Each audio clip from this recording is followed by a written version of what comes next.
दही वाली मगमा एक कन्नड़ कहानी है, श्रीनिवास जी ने लिखे हैं। इनका जन्म 6 जून 1891 ईस्वी कोलार कर्नाटक में हुआ है।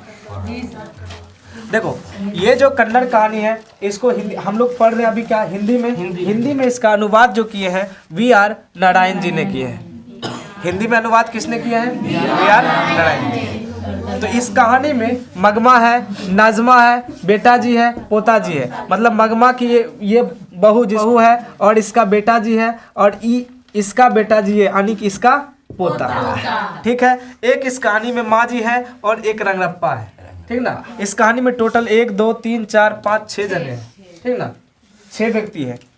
तो इसमें होता क्या है, मगमा जो है, मगमा की जो हस्बैंड जी बोलते हैं वो नहीं है इस दुनिया में।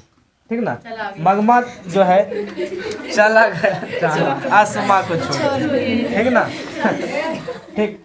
मगमा जो है इसमें विधवा औरत है। ठीक ना। ये अपना जीवन यापन दही बेचकर क्या करती है। ठीक ना। मगमा का घर जो है वेंकटपुर में है, एक गांव में है। गांव से कुछ दूरी पर एक शहर है जिसका नाम बेंगलोर शहर है। बेंगलोर शहर ये रोज दही बेचने के लिए जाती थी। जब वहाँ दही बेचने के लिए जाती थी, पता है वहाँ क्या करती थी? वहाँ माँ जी से रोज ही मिलती थी और अपना दुख सुख का सब बात माँ जी से कहती थी। ठीक, कोई दिक्कत? दही बेचने कहाँ जाती थी? बेंगलोर।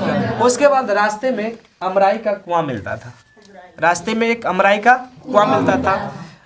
जब माँ जी के पास ये पहुँचती थी, रोज माँ जी से गपशप, अपने घर का बातें जितना सारा होता है, महिला लोग बात करती है ना कि मेरे घर में ये दिक्कत है, वो दिक्कत है, सारी दिक्कत को माँ किसके साथ कहती थी? माँ जी से। और लास्ट में 5 सुपारी भी उससे खाती थी। देखो माँ जी से 5 सुपारी भी खाती थी। एक दिन पता है ये सब चीज़ चल रहा था। एक दिन क्या हुआ, ये नाजमा यानी कि मगमा की बहू ने अपने बेटे को, यानी कि इसका पोता जो था, उसको किसी बात पर बहुत पिटाई कर रही थी। तो ये मगमा क्या बोली, क्यों रे राक्षसी, तुम इस छोटे से बच्चे को क्यों मार रही है? ठीक ना, छोटे से बच्चे को क्यों मार रही है? आने दे, मतलब अपने बेटा के बारे में बोला, आने दे, मैं उससे बोलूँगी और तुम्हें मार खिलाऊंगी। ठीक ना, ये बोली। तो उधर से नाजमा भी तड़प गई। महिला तो तड़प ही जाती है ना। वो भी बोली कि मेरा बेटा है, मेरा बच्चा है, हम कुछ भी करें, आपको उससे मतलब है? तो बोलता है कि आप जो है ना, आप जो है, सुनो, आप जो है अपने बेटे पर हक जमा सकते हैं, मेरे बेटे पर नहीं। तो ये दोनों में तुत्तु मैया हुआ, पूरा लड़ाई हुआ। आया घर से, घर ये बेटा जी इसका आया तो ये नजमा सारा बात कह दिया।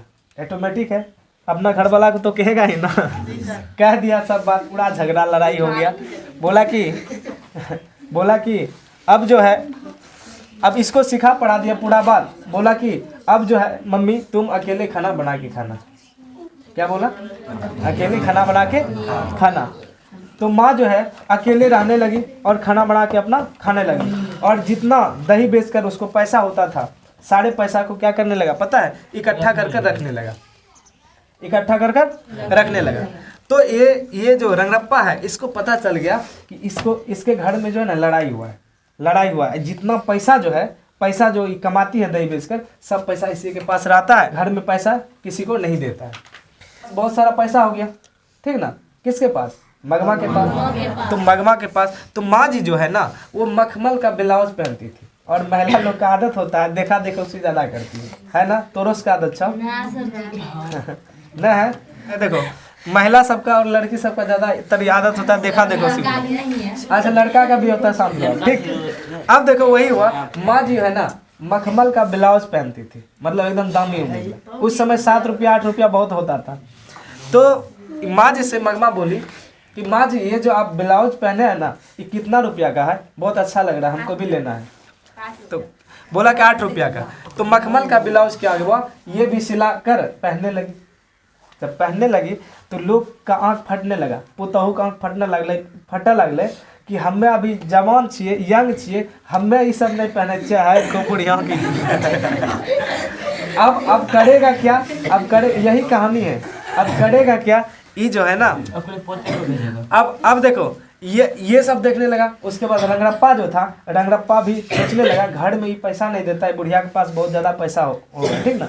रंगरप्पा क्या किया, अपना दिमाग चलाना स्टार्ट किया। बोला कि रंगरप्पा जो है मगमा से धन मतलब पैसा कुछ मांगने लगा, उसके साथ साथ उसका इज्जत लूटने का प्रयास किया, ठीक ना। तो ये सारे बात किसने किया? रंगरप्पा एक लंपट जुआरी था। जुआरी लोग क्या करता है, अपना मगन में रहता है, जुआ खेल लिया, इधर हार गया, उधर हार गया, इधर दारू पी लिया। तो ये रंगरप्पा लंपट जुआरी था, मगमा से क्या चाहता था? धन चाहता था, ठीक ना। उसके बाद अब जब इतना सारा चीज हो गया, जब देखने लगा इसकी पुतहू कि लागे छो आंसू जी के पास बहुत ज़्यादा पैसा हो गए, आप अगर मेल मिलाप कर ही फायदा है, ठीक ना। तो ये क्या कि बहू ने सास को मनाने के लिए अपने तुम जाओ दादी के पास, क्योंकि पता है दादी माँ जो है पोते से बहुत प्यार करते थे। जब भी ये बेंगलोर शहर से दही बेच कर आती थी तो उसके लिए मिठाई लाती थी, ठीक ना। इसीलिए बोला अगर एकरा भेजी दे नहीं लड़ते, एकदम आराम से रखेलते। तो दादी को सास ने, देखो यहाँ पे बहू ने सास को मनाने के लिए अपने बेटे को, यानी कि ये अपने बेटे को, यानी कि इसका पोता, उसको भेजा किसके पास? मगमा के पास, मगमा के पास। तो कहानी यही था। ये वाली मगमा किसने लिखा है? श्रीनिवास ने। इसका जन्म कब हुआ था? दही वाली मगमा जो है कैसा कहानी है? कन्नड़ कहानी है। इसको हिंदी में अनुवाद किसने किए हैं? B.R. नारायण। उसके बाद मगमा का घर कहाँ था? दही बेचने कहाँ जाती थी? रास्ते में क्या मिलता था? माँ जी से पान सुपारी खाते थे, ठीक ना। कौन खाती थी? मगमा। और दोनों मिलजुल कर पान सुपारी खाती थी, और जितने भी घर के सारे बात होते थे सारे बात करते थे, ठीक ना। उसके बाद मखमल का ब्लाउज कितने रुपया का था? रंगरप्पा जो था मगमा से क्या धन और इज्जत लूटना चाहता था। उसके बाद बहू ने सास को अपनाने के लिए, यानी मनाने के लिए अपने बेटे को, यानी कि मगमा के पोते को उसके पास भेज दिया था, ठीक ना। उसके बाद रंगरप्पा एक लंपट जुआरी था। माँ जी कहाँ की रहने वाली थी? बेंगलोर शहर, जहाँ वो दही बेचने जाती थी, ठीक ना। ये कहानी यही है।